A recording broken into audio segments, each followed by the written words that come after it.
systemically, right? How do we think about the fact that at the level of the International Court of Justice, the overwhelming majority of people brought up on war crimes or crimes against humanity come from the less developed part of the world, to use sort of old evolutionist language, come from, in effect, those places where states and societies have collapsed and imploded. Unless we are led to believe that those are the only people or states on the planet that have committed crimes against the national population or humanity, right? That's one way of thinking about it. I think in a practical sense, there's also the question of what does it mean now to monitor borders? How is it the fact that in certain parts of the world, the states don't have the same capacities to monitor borders? What would it look like in this moment? When we think about a figure like Charles Taylor in Liberia, he figured out pretty early on that he didn't really need state power. What he really needed to do was to be able to secure, monopolize access to a particular territory that had precious metals and resources. And if you don't have, in effect, a strong coercive apparatus, to use old Weberian sense, right, the monopoly and the sort of meat of violence, it's going to be an open question of whether, right, sovereign power will actually win the day. Right, going back to the Mexico example, I think that's what's clearly going on in Mexico. It's not really clear that the Mexican state is going to be able to seize the day. I mean, this most recent arrest notwithstanding, this is all, for me, a very interesting set of issues because it takes us back to very old questions and themes raised by Charles Tilly, war making and state making, Barrington Moore, a lot of this old scholarship that in some sense, forces us to revisit, in some sense, that just beneath the surface of order is disorder. And then the question becomes, what are the kinds of orders that people want to constitute? What gets put in its place, right? You follow what I'm saying? And so it's in that sense, I think that, these are very, very interesting things. At the other end of the spectrum, if we think about the EU and the ways in which the most recent financial crisis, I mean, it's still, the jury's not out whether, Greece is going to survive or whether the EU will survive. And so it's this sort of tension between very specific sets of issues, more regional issues and more global issues that take us into the realm of sovereignty, sovereign debt for that matter. Right? How do we disentangle all these sorts of things? So part of what I was trying to do in my own small way is sort of highlight some of the things based upon my own sort of realm of expertise to suggest that these things that we find, that these phenomena we find in the African continent, we also find other places, if not sort of coterminously, in other epochs, right, that have to bear lessons for us, contemporary lessons. Well, I think that was a fantastic finish to a fantastic series of lectures. Please join me in Thank you, thanking sir.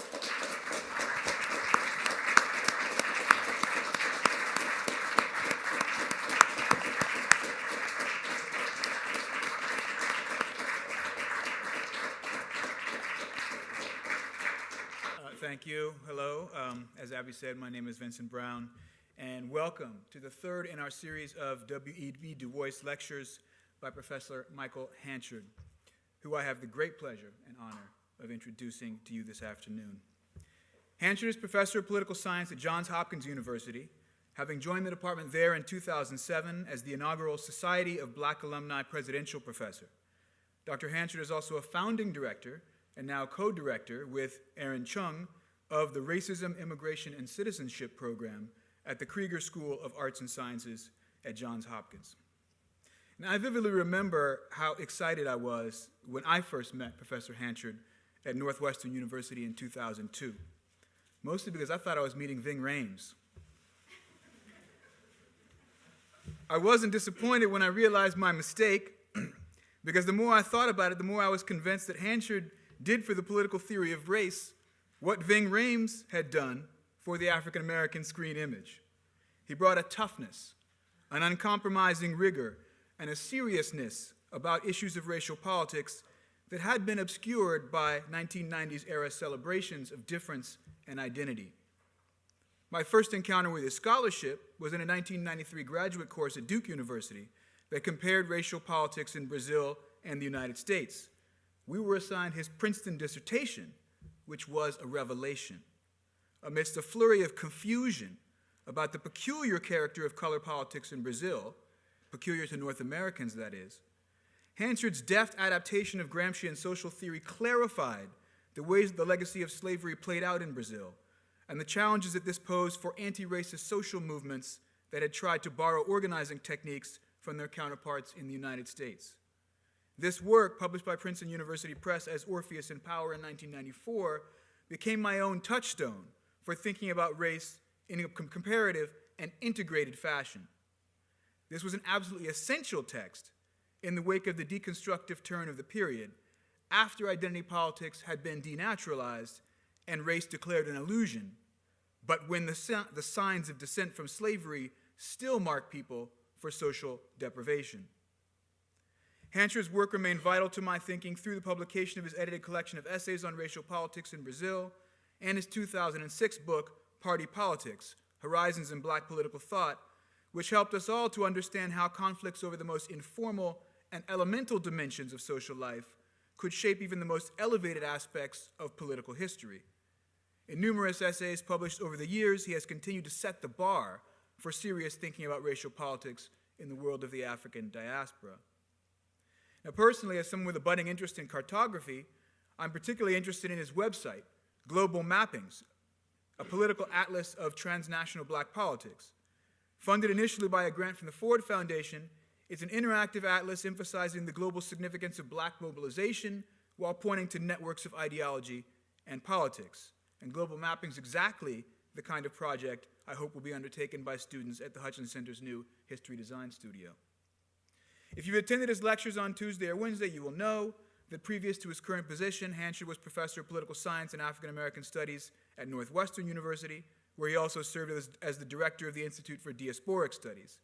He earned his PhD in politics from Princeton University and has held fellowships as well as professional positions around the world, including at the Institute for Social and Cultural Anthropology at the University of Vienna, the Universidade de São Carlos in Brazil, the University of Cartagena in Colombia, the Instituto Gramsci in Milan, as well as at the Du Bois Research Institute right here at Harvard. He has a work on several book-length manuscripts, including one entitled The Specter of Race in Comparative Politics, and another, Instructions from the Corner, an ethnography of the Mac Lewis boxing gym in Baltimore. And I suspect he's got some personal tales to tell in that book as well. With many honors to his name, Hanchard is the recipient of grants and fellowships from the Princeton Institutes for Advanced Study, the National Endowment for the Humanities, as well as MacArthur and Mellon Foundations, among many, many others. He has been speaking with us this week on the theme of politics and the Constitution of Difference. His first lecture, Between Society and Polity, Race as a Filter in Modern Politics, situated his discussion within a broad problem of democracy, illustrating the continuity between past and present justifications for hierarchy in democratic polities. His second lecture analyzed the specter of race in the comparative method. Please join me now in welcoming him as he delivers the final of the W.B. Du Bois lectures, The Nation-State and Marginalized Populations, a New Research Agenda for African American Studies. And thanks for coming, Mike. Thank you.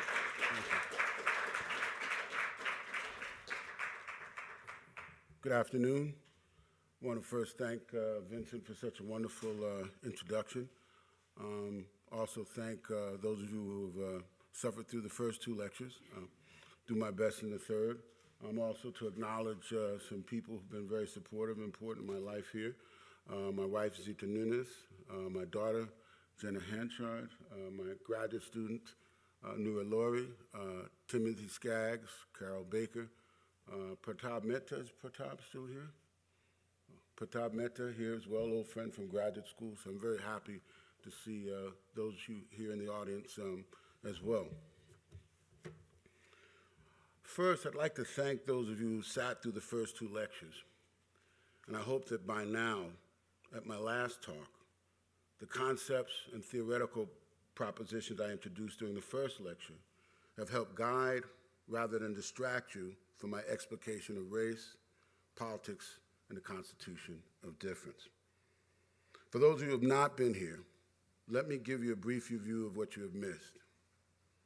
In my first lecture, I elaborated upon how the distinction between society and polity, from the Greek polis to the modern nation state, informed the formal distinction between political and social subjectivities, and how the race concept evolves within the nation-state system as a mode of political differentiation.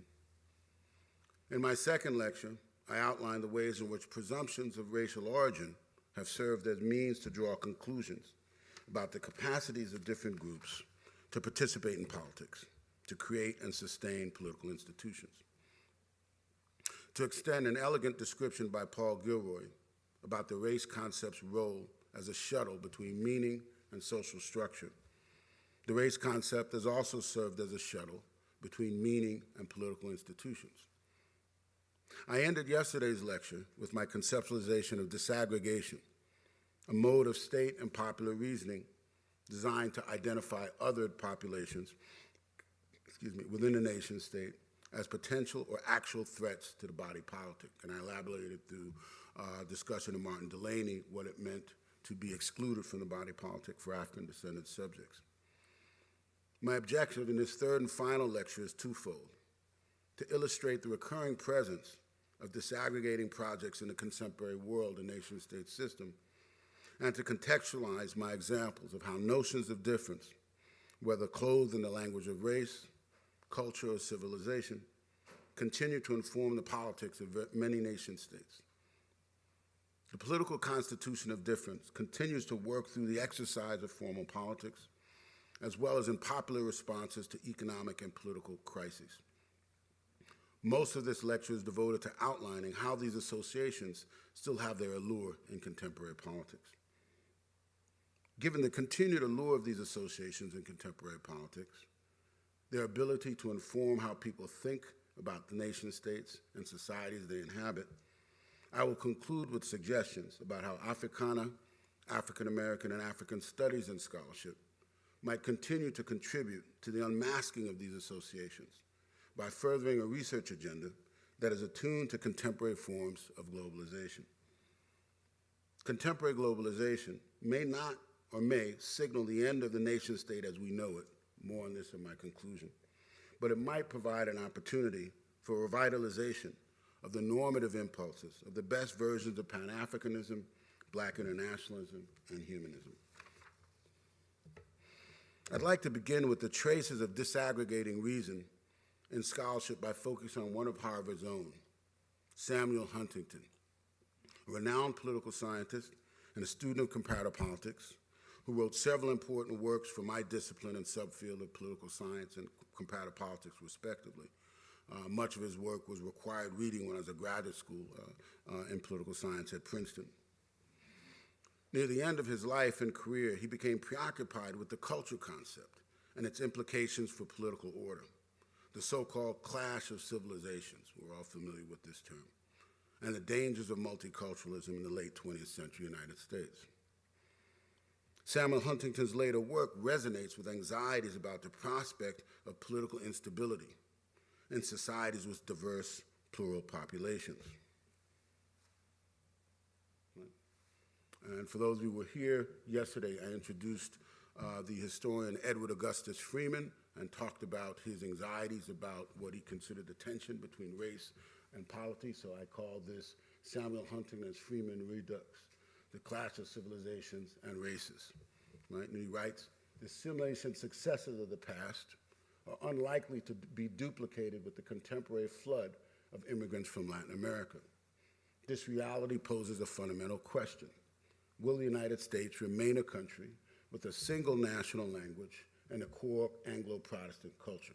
This is from a reprint from the Hispanic Challenge. I'm just going to want to unpack that along with some of the other key conceptual and assumptions in this writing and in others. Huntington in his later years revisited themes that were central to the ideas, to the agenda of those concerned with national security, protections against the encroachment of immigrants, minorities, and political dissidents.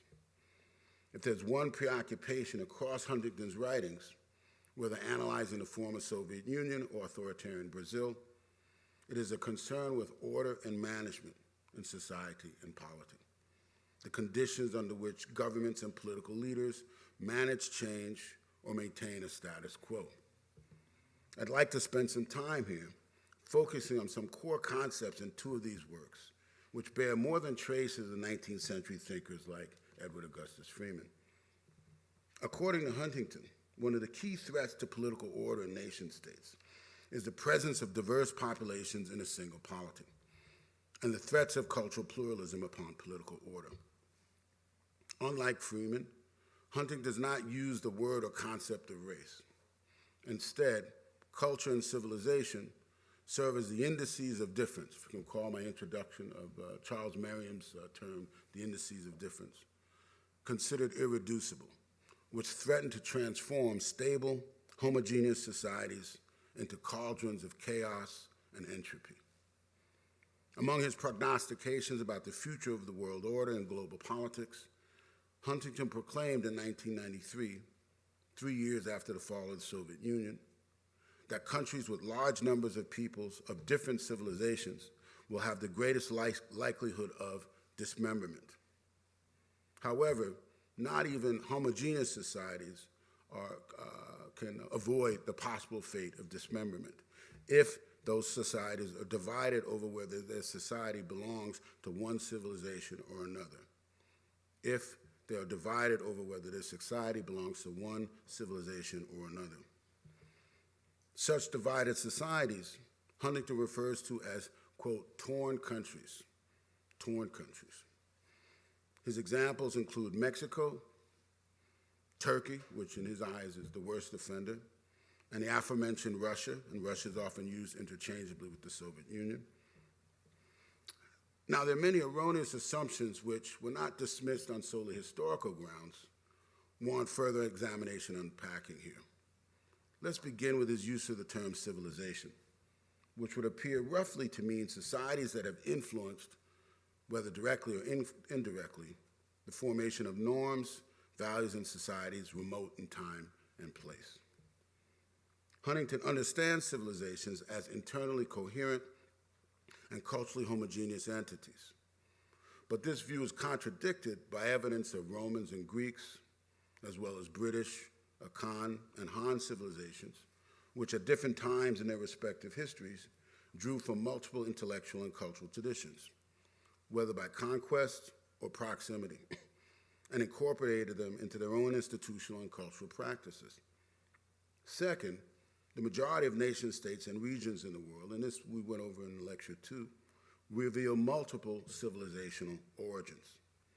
Heterogeneity, not homogeneity, has been the rule rather than the exception among national societies. As noted in a recent book by David Layton, Nations, States, and Violence, the assumption that the mere presence of multiple peoples participating in the same polity increases the likelihood of violence is not borne out by close empirical examination. David Layton's a very prominent political scientist. He's done a number of both ethnographic and survey work to suggest that there's really no causal relation between nationalism, ethnic difference, and violence. By this, he means this: simply the mere presence of different peoples, however defined in a single society, is not in and of itself a recipe for conflict. And there's often discussions, particularly in literature on nationalism, that the presence of different populations in and of itself is a cause for conflict. Right? Yet Huntington, like E.A. Freeman, believes that the presence of specifically differentiated actors will lead to disorder and violence. Huntington warns against blanket suspicion of all immigrants, noting that, quote, Americans have tended to generalize about immigrants without distinguishing among them, and have focused on the economic costs and benefits of immigration, ignoring its social and cultural consequences. Thus, it is not immigrants per se, or immigrants in general, but specific immigrants that warrant monitoring. His concern about the seeming inability of Latinos to assimilate in what he calls U.S. national identity is premised upon Latinos' reluctance, by his understanding, to learn English, and their inability or unwillingness to use English as a language of state. By that I mean the language in which one deals with bureaucracies, and deals with governments and governmentality. Yet the presence of populations in the United States whose primary language is not English, who have at some point in time conducted their socioeconomic, even political transactions in a second language or their primary language, is neither unprecedented nor peculiar to Latinos. The first constitution of the state of California was a bilingual one. Scandinavian and Dutch immigrants in New York, Minnesota, and other parts of the Midwest spoke Dutch and Scandinavian at municipal deliberations. These examples, and I can come up with many others, of bilingualism, and most importantly, multiple languages of state, are not cited by Huntington. Clues to his selective worry about cultural and civilizational assimilation lies in his choice of nations that are most susceptible for dismemberment. The so-called class of civilizations has been invoked ever since the reconquest of Spain from the Moors. Aristide Goldberg has done a lot of great work on this. Through the Cold War in the United States. Mexico, like Russia and the Soviet Union and Turkey, have been characterized, either in geopolitical or regional terms, as border countries between East and West, in the case of Russia and Turkey, North and South America, Mexico, Europe and Africa, Spain, or in the case of Northern Italy, between Central and Southern Europe. The United States has long been identified as a nation of immigrants, particularly those, as have many other nation states, particularly those with diverse populations. Why then would the presence of immigrants from Mexico, Central and South America generate the anxieties clearly in evidence in the Hispanic challenge? What makes the presence of Hispanics or Latinos, as opposed to French, Dutch, Russians in Coley Island, New York, different from other immigrant streams which brought people, legally or otherwise, into the United States? When added to the irony that much of what we now know as California, Arizona, Texas, and New Mexico was previously claimed by the government of Mexico, how have we arrived at a point in U.S. history where their foreignness becomes a point of contention? I would submit that among other factors, demonization of Latino immigrants, and by inference Mexican Americans, is similar in some ways to demonization of the Irish and later Chinese in the 19th century, Afro-Caribbean and Africans prior to 1965, and Jews in the 1920s. Common across these different groups at different times is their racialization at different points in U.S. history, from the late 19th century to the present. Difference becomes irreducible. As Arendt reminds us, foreignness is ultimately a political distinction. Now, beginning in the 1980s, just to give you some background, sort of conceptual background, in the type of argument I think that Huntington is putting forth, would seem in some ways to be new, but in some ways there are traces of this kind of argument, certainly going back to the late 19th century, early 20th century, literatures about race and nationalism. But beginning in the 1980s, scholarship on race and racism highlighted what was then viewed as a new emergent trend in racist discourses. Cultural racism, it was called, or racism without races. I'm thinking here of the work of people like Stephen Stein, David Theo Goldberg, more recently the sociologist Eduardo Bonilla Silva, and others. Yet we should remember that the emergence of racist discourses that made little reference to race itself appeared much earlier, again during that critical period, the cusp of the 19th and 20th centuries. Franz Boas in anthropology, Max Muller in linguistics, among others, wrestled the race concept away from the biological and forensic sciences. The anthropologist George Starking, however, writes in his classic work, Race, Culture, and Evolution, that the culture concept provided a functionally equivalent substitute for the older idea of race temperament. A functionally equivalent substitute for the older idea of race temperament. It explained all the same phenomena, but it did so in strictly non-biological terms, and indeed its full efficacy as an explanatory concept depended on the rejection of the inheritance of acquired characteristics, end quote. By my reading, culture and civilization in the later writings of Samuel Huntington bear the mark of irreducible difference that race bears in the worldview of the Edward Augustus Freemans, Woodrow Wilsons, and Herbert Baxter Adams of the world. Culture, like race, is fixed and ontological. The torn countries to which Huntington refers, to continue the metaphor, can only be repaired by removal or assimilation of the tear's source, the foreigners, seemingly unwilling or incapable of adapting to the dominant linguistic, cultural, and political forms associated with the majority population of the nation-state. The idea of transculturation, conceived by Cuban intellectual Fernando Ortiz, represents in some ways an alternative to Huntington's static vision. Contrary to torn countries, where cultural differences are always irreducible and set the terms of civil war, countries that experience transculturation undergo changes that result in new cultural forms and traditions that are irreducible to any single people or tradition, and are actually inconceivable without the melding of multiple traditions and sources. Such melding does not diminish power dynamics between groups, but new cultural standings are often a result of group encounters, the sharing of cultural knowledge. We can think in a range of particularly larger countries or countries that were crossroads countries, whether it's Jamaica, the United States, Brazil, Indonesia. We can see in popular culture, cuisines, sports, the arts, the influence of a range of different forms and practices, which in some sense are new, unprecedented forms. So I just want to sort of give these examples to give you some sense of the staticness of this account. Right? Though the concept of transculturation and its presuppositions are not without problems, at minimum it offers a way to think about national culture and civilization in processual, non-static, and historically sensitive ways.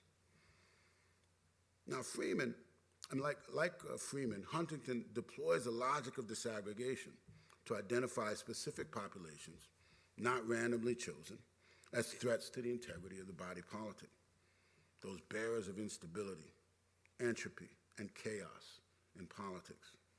We do not need the language of biology, scripture, apartheid, or Jim Crow to translate the anxiety over very specific forms of difference into state and popular practices designed to formally assimilate populations, monitor their presence, or alternatively, encourage those populations to leave. As I suggested in the opening remarks of my very first lecture, the study of black politics and Africana and African American studies more generally provides scholars with an opportunity for empirical research, conceptual and theoretical innovation to render more visible some of the most pressing concerns of the contemporary moment. Continuing this vein, I would like to take us on a tour of four examples of what sociologists or social movement scholars would call contentious politics in the world, which resonate with the themes and issues I've addressed over the course of these lectures. The examples I will take us through now from Italy, France, and the United States underscore the continuities and renewed anxieties about the relationship between race, nation, difference, citizenship, and political institutions. These examples are symptomatic, in my view, of a more generalized anxiety about black peoples and state power. Here we have Cecile Kayenge. How many of you know this face seem familiar to a couple of you? One person, two? Okay, three? Okay, so let's talk a little bit about who she is. She's the first black government minister in Italian history. She's ironically the Minister of Integration, working on immigrant issues and issues of migration for the contemporary Italian government. Well, actually, part of the new Italian government just put forth last week by Renzi. She's an Italian citizen, married to an Italian man with whom she has 2 children, who are also Italian citizens. Nevertheless, her appointment as Minister of Integration by a socialist government has generated outright outrage from the Italian right and far right. Cabinet Minister Kyenge has experienced fronts ranging from having bananas hurled at her at a public forum to being greeted with mannequins doused with fake blood outside a town hall where she was scheduled to speak. Representatives from Força Nova, the Northern League, and other hyper-nationalist social movements have made comments equating her with an orangutan, a monkey, a prostitute, a woman who needed to be raped, and a promoter of polygamy.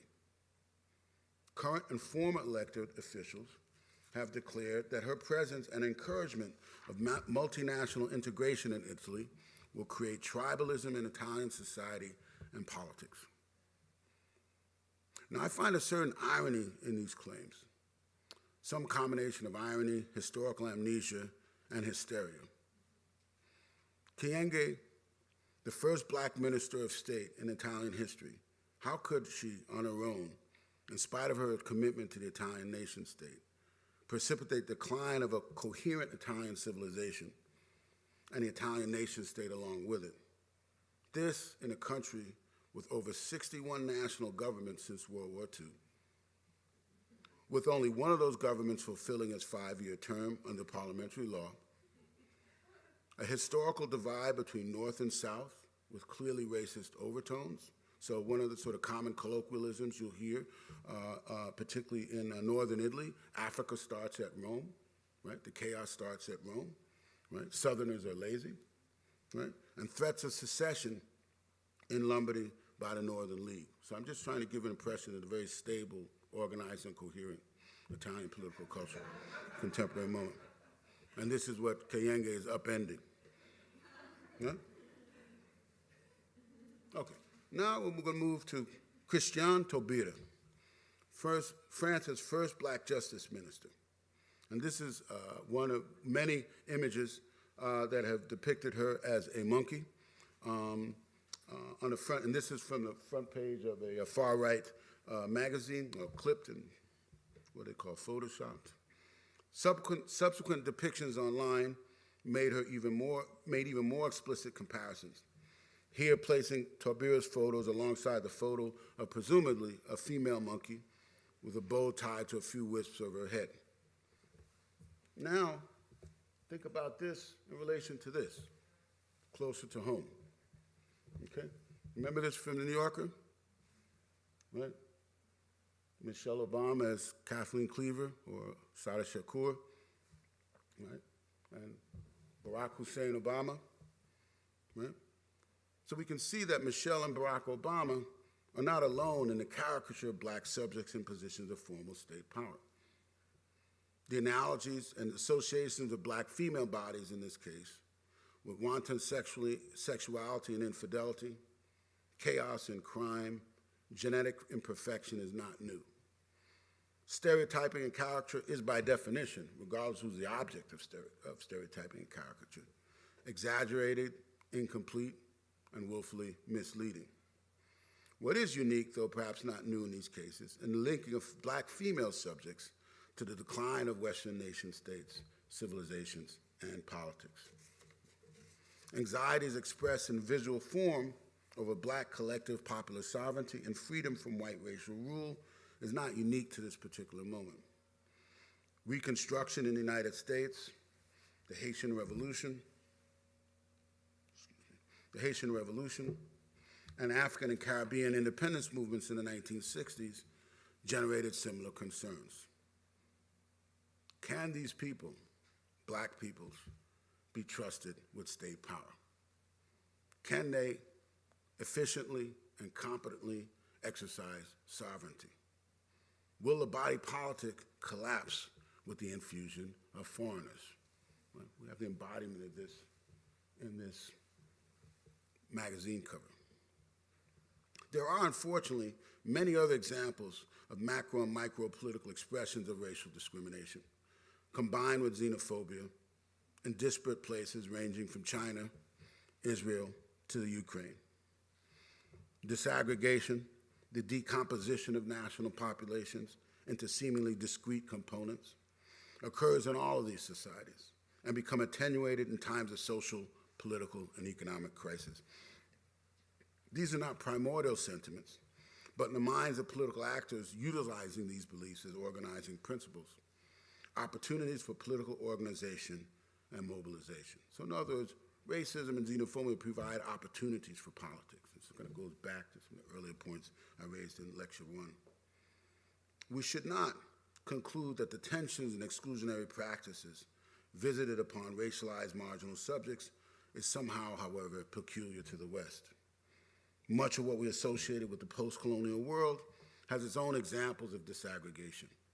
Whether we are in Trinidad, Ghana, as an example I will unpack momentarily, South Africa, Australia, Indonesia, tensions between race and polity are not always black and white. Just want to give you here to talk through a few examples to sort of link my conceptualization of disaggregation in a more broadly comparative perspective. You can think about the instances of disaggregation in contemporary world politics. Italy, as I mentioned before, the Northern League, right? They want to secede from the Republic of Italy, and they want to create their own republic called the Republic of Padania, P-A-D-A-N-I-A. And one of my graduate students has done a brilliant documentary interviewing actually many of the sort of main leadership from the Northern League. Part of their platform is strongly xenophobic, anti-immigrant, not just any old immigrants, but certainly anti-immigrants from Southern Italy, from Africa, from the Middle East as well. U.S., particularly we sort of think about movements like the Minutemen, have these disaggregating techniques. Greece, movement, political party that's made inroads into formal politics, their political representation. Two of their congressmen were arrested and tried for the murder of a left-wing activist, and part of their the reason why they call themselves Golden Dawn is one of the aims is to have a sort of rebirth, a renewal of Greek society, and have Greece for the Greeks. Right? Australia, many movements currently against Lebanese immigrants. South Africa, many of the attacks against Zimbabweans, leaving the conflicts in Zimbabwe. The calls for expulsion of migrant, minority, and ethno-national populations, claims of a need for renewal, the creation of purity of a population, return to ancient origins and founding peoples. This is what is one of the sort of key sort of ways in which these disaggregating logics are also found in fascist regimes. And I went over that discussion yesterday to make that link between sort of fascist regimes and racial regimes. Okay. Now, a fourth example, and this is the most personal for me, and one regret I have is I actually wanted to play for you a interview I did with this man, but the quality of the recording is not really good, at least for now, to be able to project it, but I'll talk through some of the interview I did with him. Martin may be familiar with this man. Kofi Awanur, a Ghanaian who devoted much of his life to Pan-Africanism and national and international politics, was killed by members of al-Shabaab in the infamous attack on non-Muslims in the mall in Nairobi, Kenya on September 21st, 2013, while attending a conference on African poetry. I met Kofi Awanur while I was in Ghana in 1999, and I had an opportunity to spend several afternoons with him. We bonded over his newly born son and fatherhood at 70 years of age. I recall catching him in a moment of both joy and reflection, not only about his personal life, but his relationship with the continent, its people, and the black life worlds of the African diaspora, because he gave me a very personal account of how he became interested and ultimately committed to Pan-Africanism. This was someone who was Ghana's representative to the UN. After the coup in 1966, he was arrested and was given a death sentence. At the last minute, the sentence was commuted. So this is someone who fought courageously for both democratic principles and Pan-Africanist principles and paid some prices for it.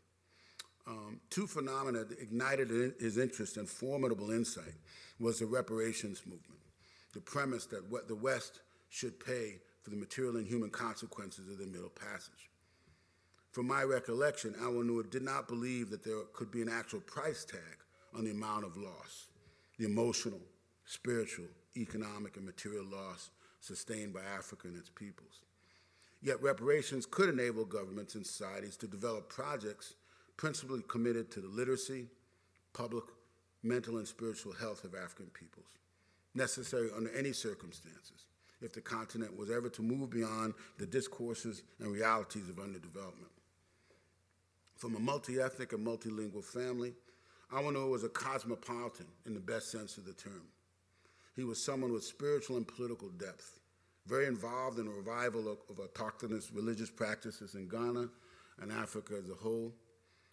Part of his goal was to revitalize autochthonous practices and dialogue without the Eurocentric stigmas associated with them: backwardness, pre-modern, barbaric, irrational. A wide-ranging intellect, we talked positively about the anti-globalization protests in Seattle, which had just occurred, as hearkening back for him, reminding him of the 1960s. He linked Nkrumah's Pan-Africanism to contemporary problems of capitalism and the nation state, and the need for a new national agenda that encouraged internal development and production as a bulwark against globalization, led by, and these are his words, criminal corporate entities. The nationalist spirit could be continued in interstate relationships, dual citizenship policies, cooperation with other African states, emphasizing linkages between continental Africa and members of its imagined community across the globe, a nationalism that fought globalization rather than succumb to it. Thus, among the many tragedies strewn about by al-Shabaab on that day, lay a man who had been actively involved in encouraging diverse religious and cosmological systems on the continent, the opposite of religious fundamentalism. These practices could serve as a bulwark against a continued incursion of Western evangelicals, from the fantastic to the downright mediocre, seeking to squash out forms of African worship and devotion deemed satanic. Now, al-Shabaab could be described in the language of social movement theory as transnational, non-state actors operating through networks of affiliation that included the ideals and practices of al-Qaeda. The organization has its origins in a youth movement of the Islamic Courts Union in Somalia. It might be more accurate, however, to locate the origins of al-Shabaab in spaces of desperation that produce illiteracy, hunger, and misery, alongside opportunism, political opportunity, and charismatic leadership. Regardless of the ideological mantle worn by its self-styled apostles and their acolytes, such acts are the violent cries of the dispossessed in the contemporary world, and not only on the African continent. How do we begin to make sense of the dispossessed in the language and grammar of Africana or African American studies? Clearly, assumptions of a common destiny and history mean little in this instance and would not save any person, African descended or otherwise, from being killed on that horrible day at Westgate Mall. Al-Shabaab, like many other groups hovering somewhere between the nation state, religious affiliation, race, ethno-nationality, and transnationalism, has a very different understanding of what constitutes a people, a very different understanding of what constitutes an imagined community. Their form of disaggregation seeks to produce homogeneity through coercion, paring down all forms of collective identification in their quest for their version of religious purity. The language, rhetoric, and concepts of African unity, the type of Pan-Africanism advocated by Kofi Awanua and others, are of little use, in my view, unless we're prepared to talk about the further erosion of the nation state in many parts of Africa, the increasing reliance upon regional organizations, ECOWAS being one example I'm most familiar with, to resolve civil strife, where we're talking about Mali, the Sudan, now South Sudan, Nigeria, Libya, Somalia, often with support from transnational organizations like the UN, Somali pirates operating on the high seas, warlords in Sierra Leone and Liberia, Nigerian activists engaging in guerrilla campaigns to wrestle oil supplies from the Nigerian military and multinational corporations. These were all contemporary Africa's versions of other political actors from other times and places who have used extra-legal, often violent means to get access to resources and to disrupt transnational intervention, whether in the form of imperial power or colonial power. And they're no different, I would suggest, from the original Tea Party members, the tactics of Ben-Gurion and Israeli nationalists against the British, or by Robespierre during the French Revolution. As in the past, the challenge for students of contemporary Africa, its diasporae and African-descended subjects, is to discover and distinguish the unique from the symptomatic. In the next and final section of my talk and these lectures, I will comment upon the relationship between contemporary Africa and the three knowledge clusters I've been talking about, most associated with its peoples, and at least one research topic that provides opportunity for scholarly collaboration. The specific challenge I would suggest for students of African American, and Africana studies is to begin a dialogue about the shared and delimited research agendas of what have often been treated, institutionally and intellectually, as distinct programs and departments, coupled with more normative discussions about how Black subjects can engage in transnational collective action and organization to grapple with some of the major issues of our time. Right? I want to sort of talk a little bit about, before I sort of get to the conclusion, to provide a kind of overview and review of what I've been discussing in relation to both literatures and the actual political histories of Black internationalism and Black nationalism. Now, the era of decolonization in the mid-20th century, which resulted in the proliferation of new nation states in Africa, Asia, and the Caribbean, is what historian Eric Hobsbawm referred to as the glory years of nationalism, the glory years of nationalism. As in previous moments of nationalist proliferation, nationalism became the conduit to politics and political power, ultimately in the form of a state. For those steeped in the scholarly literatures of African American, African and Africana studies, the Pan-Africanisms and Black nationalisms of the 19th and 20th centuries represent very specific responses to the conditions of apartheid and colonialism, which Black women and men face upon the African continent and in the Americas in particular. As we know, Black nationalism has been alternately praised, condemned, and eulogized for its varying emphasis on racial solidarity, patriarchy, and unity. Anthony Appiah, Paul Gilroy, among others, have highlighted its essentialisms, ahistoricism, its romantic racialism.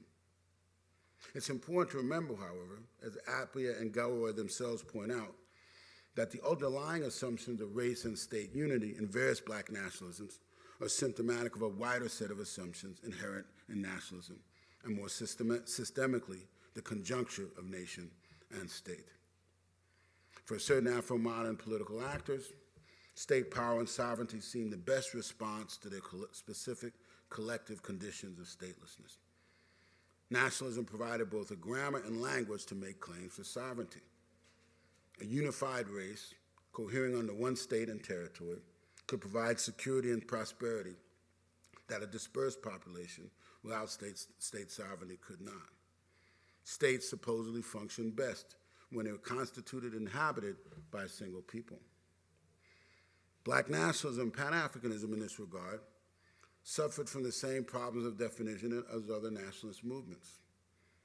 There have always been more people than nations, more nations than nationalists, and more nationalists than nation states. Simply proclaiming a people's distinctiveness via language, artifacts, or tradition did not and does not on its own ensure that any people defined as a nation would be recognized collectively as sovereign and in control of their own destiny. While nationalism provided the political opportunity to make the case for state power, there still remained in all these nation states after World War II the question of how, under which form of identification, would people be organized. Advocacy of a state and territory for one's people was premised upon the belief that the people in question was self-evident to all parties and populations involved. But defining a people would often prove more difficult than defining a state. As Eric Hobsbawm and other scholars of nationalism have demonstrated, Nationalism was and often is in the eyes of the beholder, defined for the purpose of political expediency and mobilization, rather than scholarly integrity or based on how people actually live their lives in the communities they create for themselves. Definitions of the basis of a state, then, were almost always invariably self-serving. For the Marxist-Leninist, the ideal state was one composed of a working-class vanguard, whose interests were coterminous with the class they represented, the proletariat. Secondly, a definition of state based upon territory ultimately linked territory and a mode of governance with a population. And here in the case, we can think about Foucault's discussion of security, territory, and population. A population that at some point was characterized as a people. States purportedly based on race and ethnicity, however, pose a distinct problem, not only political, but epistemological. How do we identify a people? How do we know our people when we see them? In the case of anti-colonial nationalism and Pan-Africanism, the commitments of a Du Bois, a Fanon, or many other Afro-modern political thinkers could not be gauged by the color of their skin or place of origin, but more accurately by a set of political commitments and commitments to a political project. Nor could ethnicity or race actually help identify, whether qualify or disqualify, people from political leadership and activism, without resorting to some form of heredity or monarchy. Thus, the most fundamental problem in understanding the relationship between race and state is the equation of a people with a politics. And by this I mean the idea that an entity known as a people would have some unified political will to collectively endorse a single vision of how their society and politics should be ordered. So one way to sort of think about this in relation to scholarly literature on nationalism, there are many versions of Pan-Africanism. Right? We think through the height of Pan-Africanism. Right? So the idea that there could be one Pan-Africanism or one state that all people of African descent would abide by is sort of part of the fiction, part of the sort of seduction of the era that didn't really ever match a reality, not that it should have. Unfortunately, for nationalists of any stripe, whether Russian or Soviet, Pan-Africanist or Black, Jamaican or Trinidadian, Malaysian or Indonesian, being a nationalist has never resolved the question of what people would actually do with state power. What we're witnessing now, I believe, is not only the exhaustion and limits of a certain kind of Pan-Africanism and Black nationalism in dealing with various crises of the African continent, but the limits of the nation state as a stable container and protectorate of populations the world over that are, depending upon context, marginalized in different ways.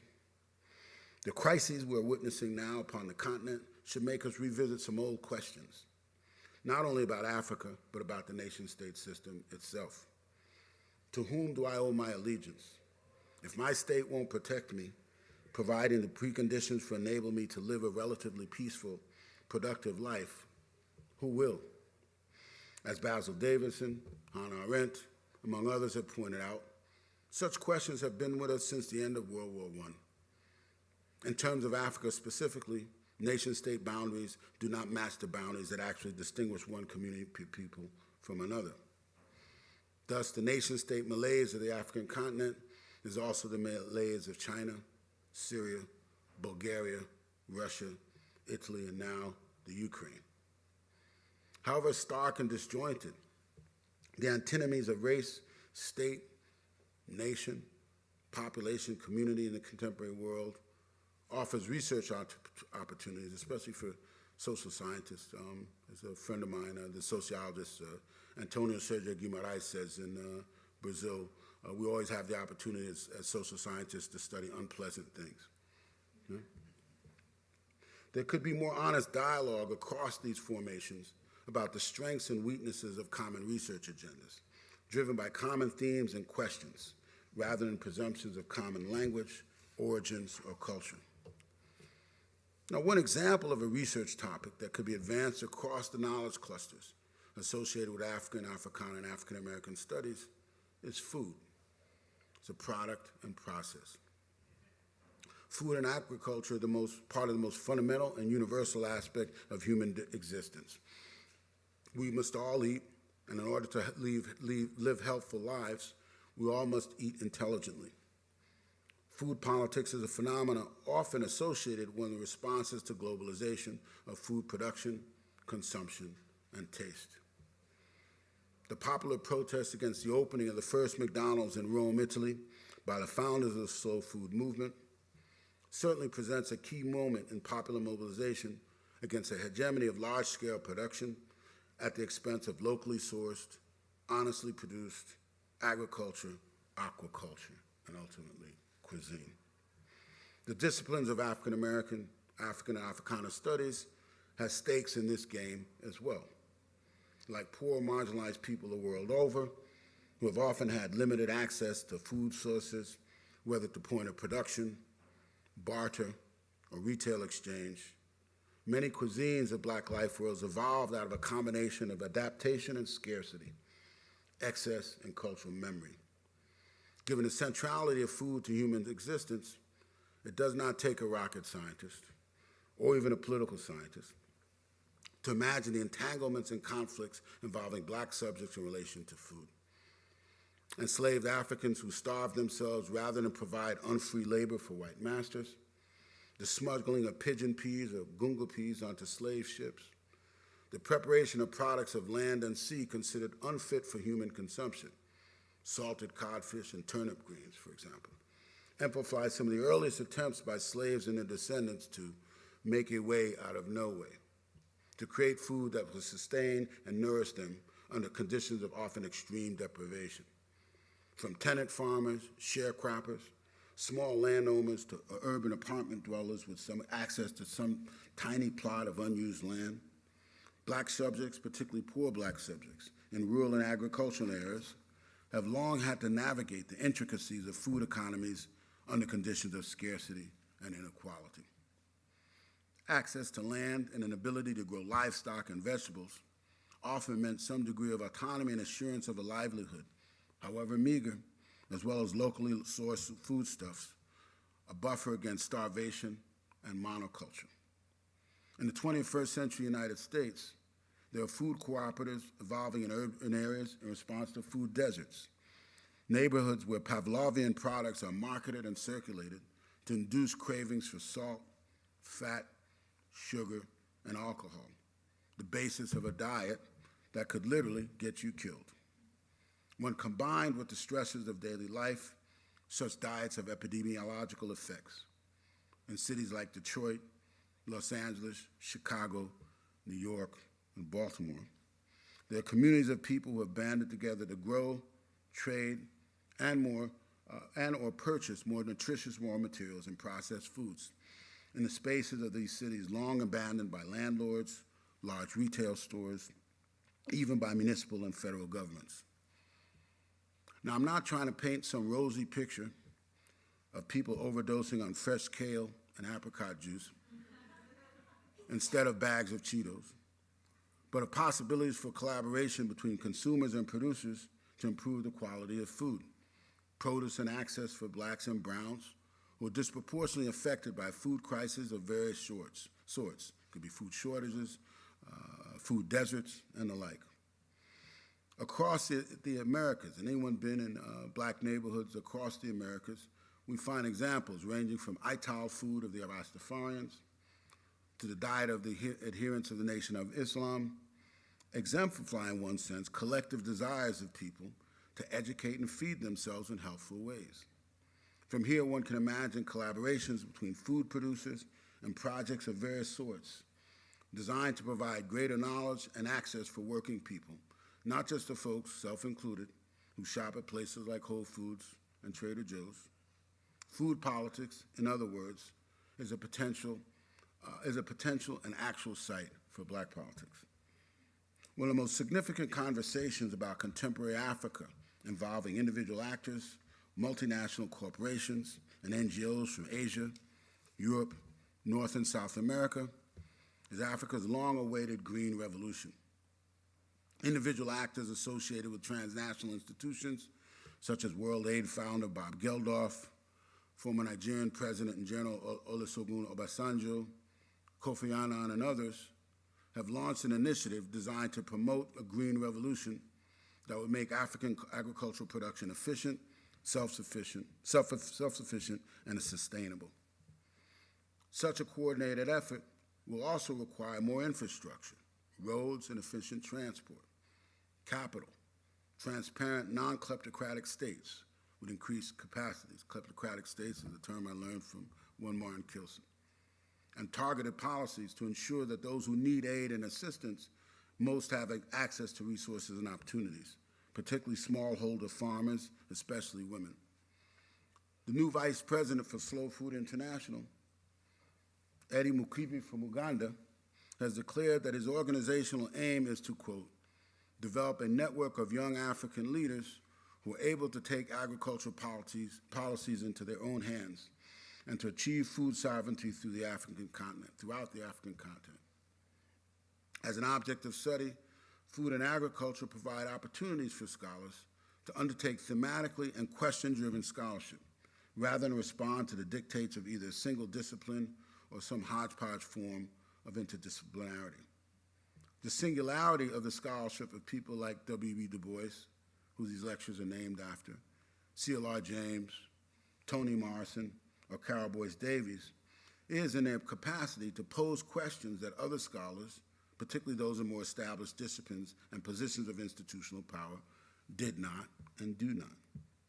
Morrison even has a phrase for this, quote, speaking things unspoken, often revealing, and pardon the mixed metaphor here, what Nathan Huggins referred to as the deforming mirror of truth. A very famous article, historians and artists will remember, the deforming mirror of truth. For students of the disciplines of African American, Africana, and African studies, a continued knowledge and exploration of history, language, ethnography, context, and interpretive skills are as critical now as they ever were, despite the assertions of more positivist social science approaches for whom context, language, and history are inconvenient parochialisms on the way to analytic parsimony, which is why, then and now, African American and Africana and African studies remain relevant as a source for innovative research tools to apprehend thorny subjects. With all the clamor over globalization, the diminution of state power in the face of global capital, transnational corporations, regional economies, borderless countries and citizenship, the nation state remains the dominant unit of political recognition and power in the world. Some nation states are more powerful than others, as are the people who inhabit them. The nation state system is replete, however, with populations, with people who lie between its seams, its cracks. I hope I've helped in some small way in thinking about the seams and cracks of the nation state system, where we often find black subjects, and not only black subjects. Thank you for your time.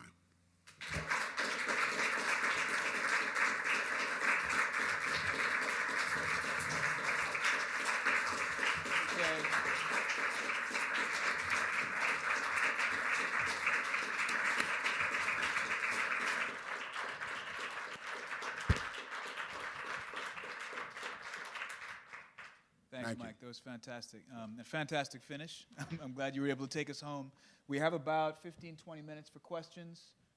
Would you like to take your own questions, or you want me to point out for you? If you do it. Yeah, sure. I can make a cue for you. Who wants to ask the first question? So I will. I very much appreciate the agenda to think about food as a way of connecting up a diasporic politics, a transnational politics, taking us back, as you said, to many of the best impulses of transnational black politics from the early 20th century. I wonder what you think is gained by narrowing what could be a larger politics of ecology, right, which would do some of the same things, to a particular politics of food, which is just about consumption, ingestion, production, as opposed to the ways in which our bodies are also permeable by our environments more broadly. Yeah, no, great question. So food, yes, certainly would be considered part and parcel of a larger kind of eco-politics. So if we think back, I mean, what's interesting enough, I mean, I wrote some of this in an essay for political theory on black political thought. If we think about, for example, Nkrumah's push to stop nuclear testing, right, on the African continent, we could characterize that dimension of Pan-Africanism clearly as a sort of anti-nuclear component, right? So food, in this sense, and food production is clearly has a sort of fundamentally material ecological dimension. So I would see these things as being compatible with each other.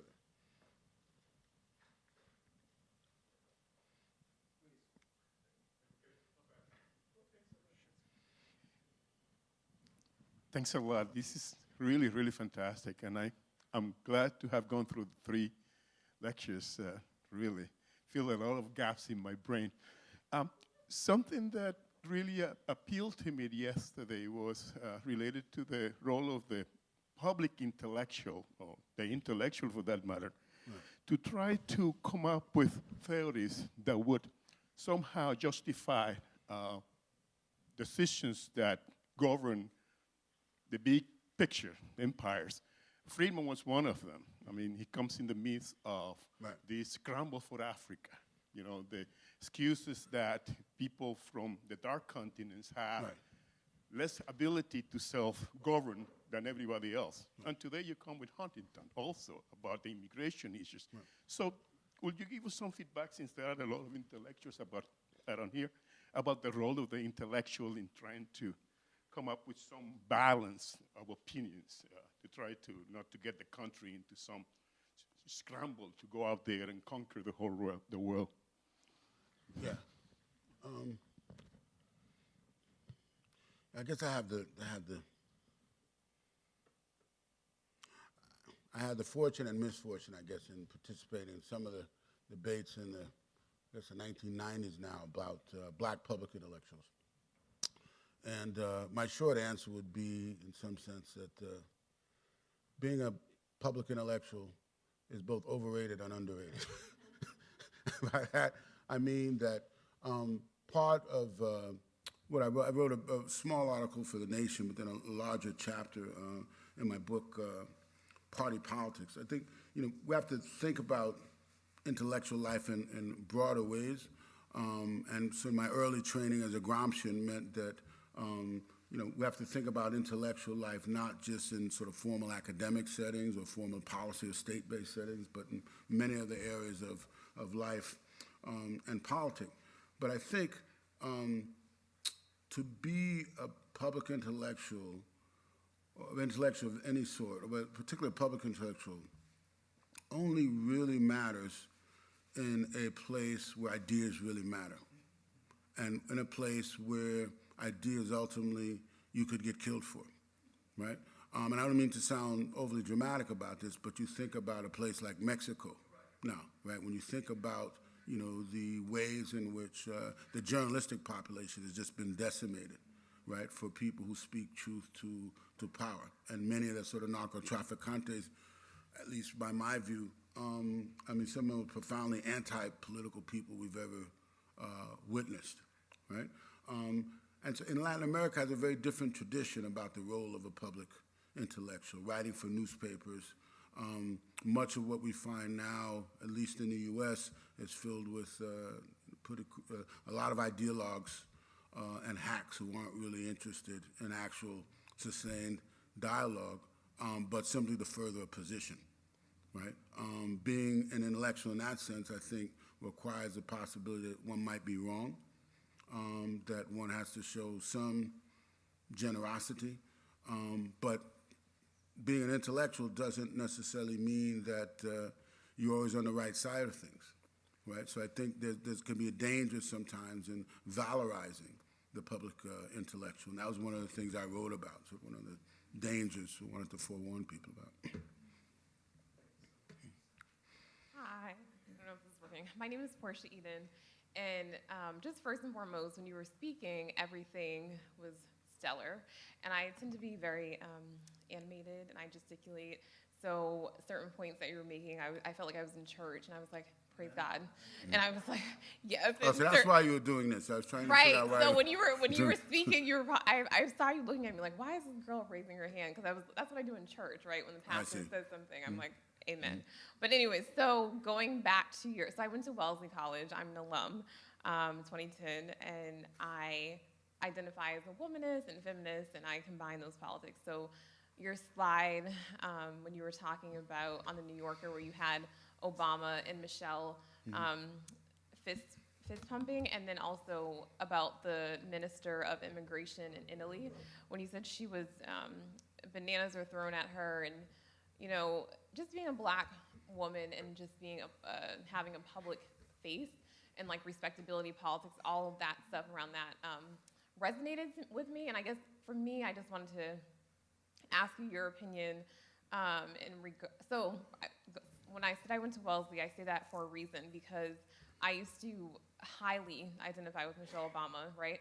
And now I don't, because I feel like she went in at very fierce. First of all, she's Black American, has her GED from Harvard, and Princeton, her BA.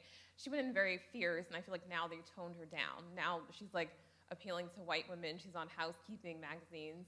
Hillary Clinton, she's a white woman, went to Wellesley, went into the White House, was very fierce, did serious policy work. And I wanted to know what your, I guess, your opinion on the politics in being racialized, a black body versus Hillary Clinton, a white woman's body, and being leveraging your privilege, and like also as a woman, what is Michelle Obama's, you know, responsibility to black women? So another just addendum, and I'm done. I'm going to Columbia in May to get my doctorate in nursing to become a nurse midwife, and I feel as though Michelle could be addressing things like high infant mortality rates in this country, preeclampsia, gestational diabetes, but she's doing Move It obesity initiatives that's very cute and white consumable. So I just wanted to know what your opinion is mainly on her in your whole reading of that. Yeah, let's see. So Foucault has this very nice distinction. Michel Foucault has this really nice distinction between office and position. If anyone remember this from Discipline and Punish. Anybody remember? Okay, so that's fine. I'll tell you. Take my word for it. So Foucault has this really nice distinction between office and position. And basically he says that given the structure of institutions, no matter what position you hold, if you hold a particular office, it's incumbent upon you to perform the duties of that office. You either hold the office or you're not. So I'm saying that to say that I think that, at least for me, one of the issues, in some ways, limits of certain kinds of gender or race-based identification is the focus on individuals, and in this case, thinking about the larger institution of state and geopolitics. Michelle Obama is a black woman, this is true. She's also married to the president of the most dominant nation state on the planet. And so there's issues of the roles of previous first ladies. There's the role, again, of being, the wife of the president of the most powerful hegemon on the planet. And I think at least we have to then think about these individuals and how they behave in office very differently from a set of expectations we have about these people as, I'm saying not merely, but only as black men and women.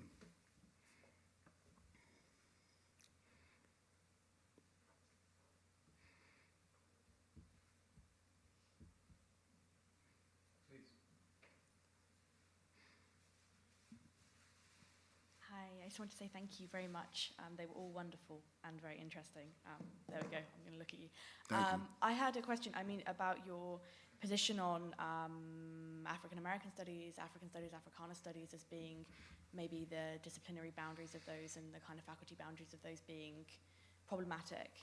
But I feel, my training as an Africanist, and I feel as though there's not really egalitarian positioning of those fields, an egalitarian positioning of those. Yeah, I think that they are held in different esteems in some places. Sure. And I wondered your opinion about that. And then also when you're looking at ideas of kind of transatlantic studies and Pan-Africanism, again, I feel as though source material as a historian potentially is again focused often on an African American studies side rather than from the center. And I know there's work being done to reposition that, but I wondered whether you had an opinion about that in your kind of vision of where the field lies in the future, and if you think that's an issue. Yeah, no, it's a great question. So I guess there are a couple of forces at work. So I'm not sure if I'll answer all of it because it would require a long response, but I'll try. So there's one kind of centrifugal force coming from the desire for major research institutions to rationalize different programs defined as ethnic or area studies programs, and often put them under one umbrella. That's happening at my institution, NYU, a range of other different kinds of institutions. And often what has happened as a result with professionalization is many of these programs and projects, they come ultimately have a different pedagogical mission, a different teaching mission, and often a different research agenda, which has good and bad things. So in some ways, if we think about a figure like Du Bois, for example, who was long read, when he was read, by people associated with black studies before he became sort of part of canonical reading in sociology or AFAM or African studies. So I think part of that is, I think, to try to retain what's important and vital, and the specific contributions, not only empirically, but conceptually and theoretically and methodologically, right? Now, some of that novelty, I think, has worn off as there's greater dialogue in some sense. The other part, I think, in terms of thinking about this question, so there's a way in which I think Africana, and particularly African and African diaspora studies, and African American studies, they've had their own respective tensions across each other, but then, in some dyadic kinds of ways. And I think it's important to try to historicize some of that discussion so we don't lose sight of the fact that different moments produce different emphases, right? So the Pan-African Congress in Manchester in 1945, right, means that the sort of focus shifts from the New World to the continent with the advent of nationalism, right? It starts out in Trinidad and the Caribbean. So we can think about these sort of things momentously and epically. Someone like Martin Kilson can talk about this as well, the kind of tensions between both intellectuals but also emphases. Certainly we can find at different moments. Hal Cruz is someone who wrote about this as well. Some of those debates are productive, some of those debates are not. I don't find particularly productive or helpful, but I think, at least for me, those are like the two sort of tensions to think about. But what I was trying to get at is really sort of think about now, well, what would a research agenda for any of these really look like now, right? And we think about, clearly the sort of mammoth contributions of someone like Paul Gilroy to sort of just conceptually think about how we think about diaspora. At the same time, much of his work doesn't really address the nation-state system or political economy, right? And these are two obvious sort of things we have to grapple with in the contemporary moment. And that just simply is not to critique him, but simply say that these are areas of scholarship that other people, in fact, could take up. The last point I'll say is part of what I was getting at in thinking about what I call transdisciplinarity is getting people and scholars to think about research problems and themes. And so in the old days, for example, if you were a scholar of nationalism, for example, it meant that you may have to have some familiarity with literature and linguistics, anthropology, history, sociology, and literature.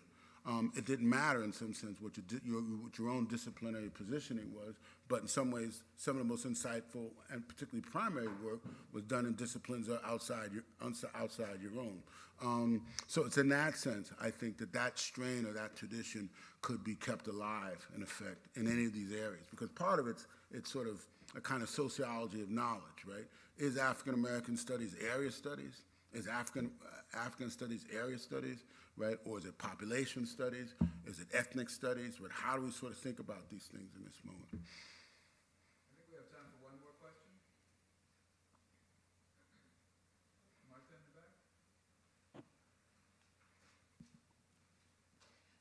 Hello, thank you very much for your lectures. I enjoy it very much, even though I missed the second And maybe my question was responded in your second lecture, which I hope it wasn't. From the first lecture, I was very interested in the way in which you took the issue of race as something that could interconnect deeply society, or the social aspect and the political aspect. And it seemed to me that in your third lecture, immigration worked also very much in that sense. And I was wondering, these two things, the issue of race and the issue of immigration, are very, very related, but are not perfectly, they don't perfectly fit. They're like disadjusted sometimes. So I was wondering, how do you think this adjustment, and I know you have partially responded to this in this third lecture, but I was wondering if you could talk a little bit more about this. Yeah, no, it's a great, great question. Just sort of take it up in parts. So with respect to Huntington, part of what I was trying to highlight are the ways in which, at least for me, his analysis is what I'd call an insidious analysis. In other words, he uses a set of concepts and ultimately code words, and he himself writes at one point that it's not all immigrant populations that pose this danger. It's very specific immigrant populations that pose this danger. And what I was suggesting is that presumption or sort of intolerance or fear and anxiety means that even though you have just as much, if not more, I think, I mean, Michael Jones Correa studies this, more Asian immigration into the United States than Latino immigration in the contemporary moment, what generates the most discussion, right, in the contemporary moment in terms of national politics. And here is where, when we think about how immigrant groups or immigrants who come into countries, they fit existing, or they're sort of coded into existing stereotypes and prejudicial, sort of prejudiced characteristics, right, which in some sense force them, in some sense, to encounter and deal with and negotiate daily life. At the same time, this is not to suggest that you can't find in many societies. I mean, I know from the city of Baltimore, for example, last summer, there were a series of deaths, murders of Central American immigrants by U.S. African Americans, right? And clearly what came to be identified as hate crimes, right? But at the same time, what does it mean then for members of a subordinate population to identify members of another subordinate population as a cause of their societal ills? Right? I mean, this is where these things intersect. For me, the best example but best example to think about this in really tragic ways at the German East and West Berlin unification. In East Berlin, this was 1990, 1991, not long after the fall. But East Berlin was a hotbed for a lot of these sort of neo-Nazi and right-wing groups. And it was a very famous case of a Mozambican man who had lived in East Berlin for a number of years, was married to an East Berliner, had several children.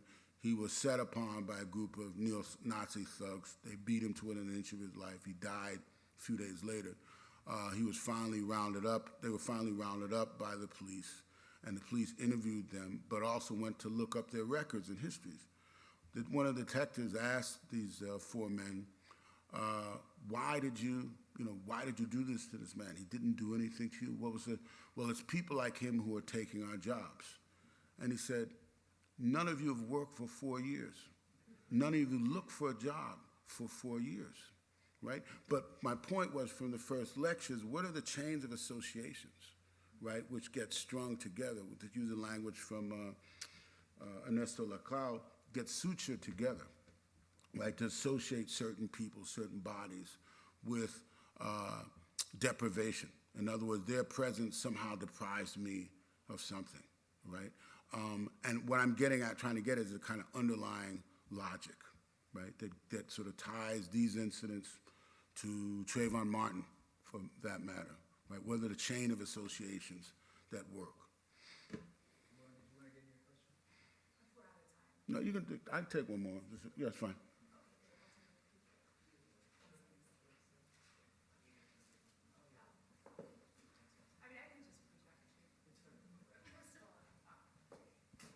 so much for this series of fascinating and beautiful lectures. I've been to each of the three and enjoyed them so much. Okay, I'll keep it quick.